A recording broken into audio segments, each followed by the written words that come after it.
Morning everyone, it's Clay Rammage. Today we have a combination Goodwill bins and garage sale haul. I went to one garage sale this morning. That was my original plan, was just to go to the garage sale, and then when I got to the garage sale and found some great stuff, then I realized I'm only 10 minutes from the bins. So I said, let me just run over there real quick, see if I could find anything, which I did, and then took off and did the rest of my errands. So anyway, and then I actually stopped at a thrift store and picked up a couple items there as well. So it's been a full morning. It was not my plan at all. So it's pretty cool. So let's just cover what we found at the bins. Sorry, I got distracted by a phone call. Let's just cover what I found at the garage sale first. That's the exciting item, so I'll hold off on that for a little bit. I found a couple books, 3 to be exact. Chitty Chitty Bang Bang, soft cover. These are 50 cents each. So that one brought back a lot of memories, Chitty Chitty Bang Bang. This one I picked up because Halloween's coming, and I just thought the title was great. The Wicked Wicked Ladies in the Haunted House.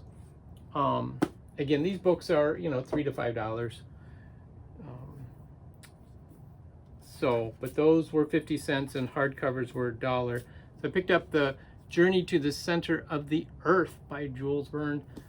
This is the Great Illustrated Classic. So it has some great little illustrations in it.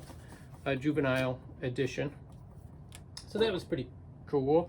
Again, I'll put, like $5 on that one, probably 3 to 4 on the other two. And then they had a bunch of records. So I picked up some 45s. All of their records were $1 each.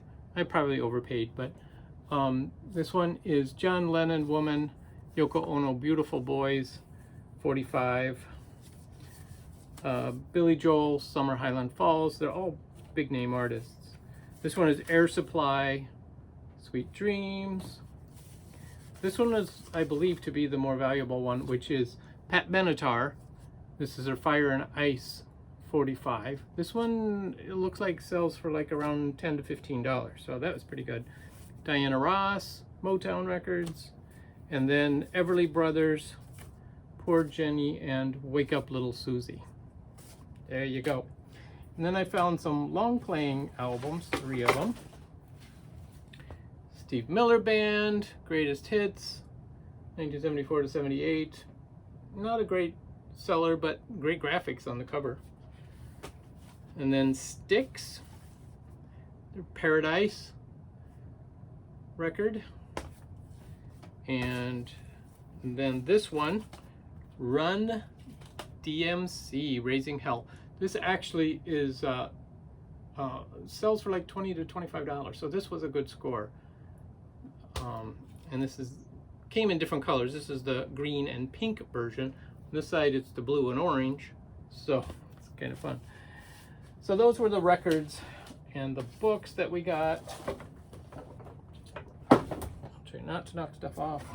And then I also found this, which I think is fabulous. For $1, it is R.B. Parkinson is the illustrator for these two. This is Sleeping Cupid and Smiling Cupid? Awake? Oh, I can't remember now which is which, but that's the sleeping one.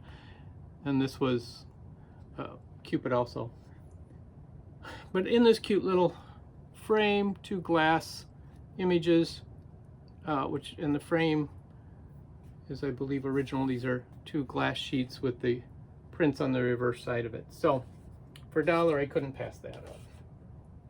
And then the big score at the garage sale was this. The Coleman 200 or A200 lantern. And this one came with the original box, which is very exciting. Let me put this down here before I drop everything. So it came with the original box, our own hardware, Minneapolis. Apply 2 coats of varnish for a water-resistant carrying case. Oh, there you go. Just trying to see if there's any. Oh, there's some paperwork in here. A couple filters, And the yeah, the 200A lantern. As the original sales brochure, let me just see if there's a date. I don't even know. But this particular lantern is quite popular, 1966. So this is definitely a good vintage model. And it was $5. These sell on eBay anywhere from $100 to $200. So most of them did not have the box. Of course, this box has seen much better days, but still, that's just pretty awesome, I thought. Great score. Good money first thing in the morning for $5.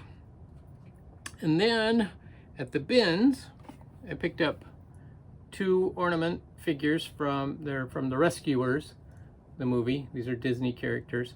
These are the flocked ones, so they're fuzzy. So I put these down at the Pink Elephant for like $2.99, $3 basically. Then I found this. I love this case. I believe it's an eyeglass case. But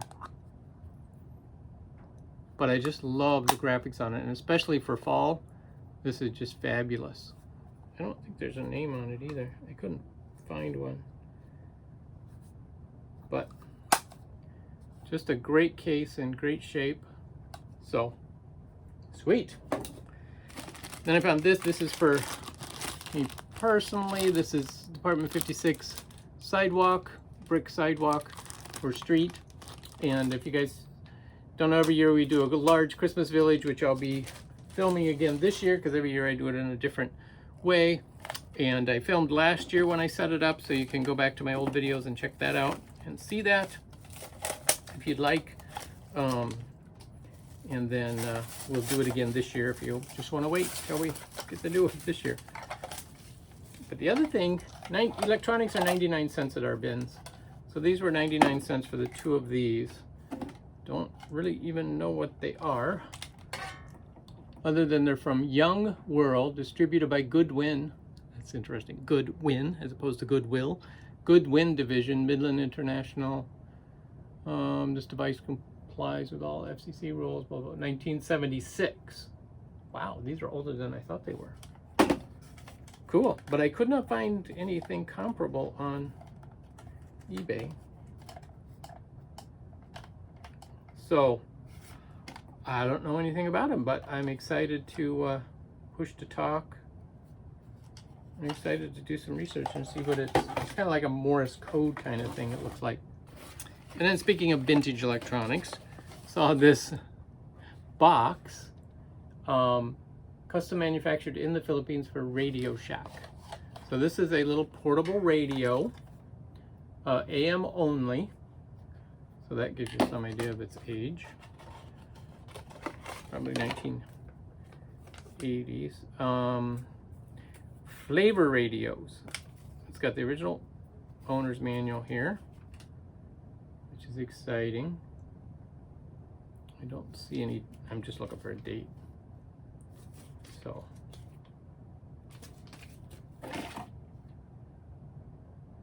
Yeah, just a fun little radio. Fortunately, no battery in here. It takes a 9-volt battery, which are not very easy to find. It seems like smoke detectors are about the only thing that takes 9-volt batteries anymore. So the fact that it was still in its original box is why I bought this. I haven't looked it up. I have no idea, but again, I paid 99 cents for it. So I thought that was fun. And then, speaking of electronics, found this fabulous desk lamp.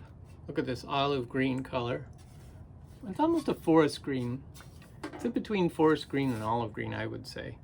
And yeah, it's still got a light bulb in it. I don't know if it works yet, but I just thought it was a great lamp. Needs a good clean. It's got some paint on it. It's got some dirt all over it. And the shade is just a little wonky. Needs a little, it's got a big dent right there. So it needs a little tender loving care, but I just couldn't resist it. Then I found these 2 Flintstone mugs. I just sold one of these at the Pink Elephant. These were the McDonald's series. This is called the Tremendous mug. Made in France. Ooh, that's even better. But yeah, so I paid 49 cents for these mugs, 49 cents each. and I sell them for, you know, $5 to $6. So that's a great return on your money. Then another thing I found was this. It's, I believe, a Madonna and baby Jesus hand-carved olive wood figure, probably from Israel. Just has a pencil mark of 22.00, probably $22 on the bottom. But you can kind of tell that distinctive olive wood look. So I picked that up. And then the last piece I got at the bins was this Onkyo cassette player. And actually I bought this more for me than for resale. It is missing the knob cover, but it's easy enough to adjust the volume with just that, or input level rather, with just that knob. So I wasn't too worried about it. I didn't even look this up to see its value, because I'm kind of building my own little stereo system for here in the shop. So that's gonna go in there. And then I went to, on my way to the bank, I stopped at the thrift store, which is just a block from the bank, and picked up a couple other electronics. Now these are older though. This one is a Sony, it says digital synthesizer. Not exactly sure how this works, but it says it works right on it. See, right there. I don't know who put that on there. But this was $6, so I bought this. These sell for around $100 to $120, working condition.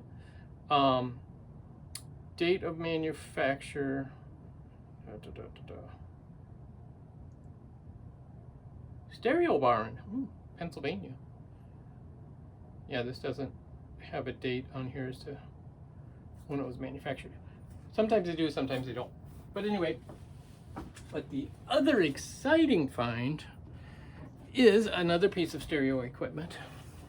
But this one is older and heavy. This is a Kenwood stereo tuner, AMFM. It's quite filthy dirty, needs a good clean. And this one again is $100 to $150 item, made in Japan. You know, this is probably dates to the late 70s, early 80s, and this kind of equipment, this vintage equipment, people are always excited about. Kenwood is a great name, so I'll have to check to see if it works. Oh, and I love the little toggle switches that they put on these. Anyway, so that's what we found today. I'm excited. Again, I got 3 items here that's probably should be able to get close to $400 to $500 just out of 3 of these items alone. So can't beat that. So I spent, what I spent, 12, 25, and another, so I spent like $32, let's say, and should be able to make $400 to $500 out of this lot. So that's a great return on my money, I think. So anyway, thank you guys for watching. We'll catch you next time.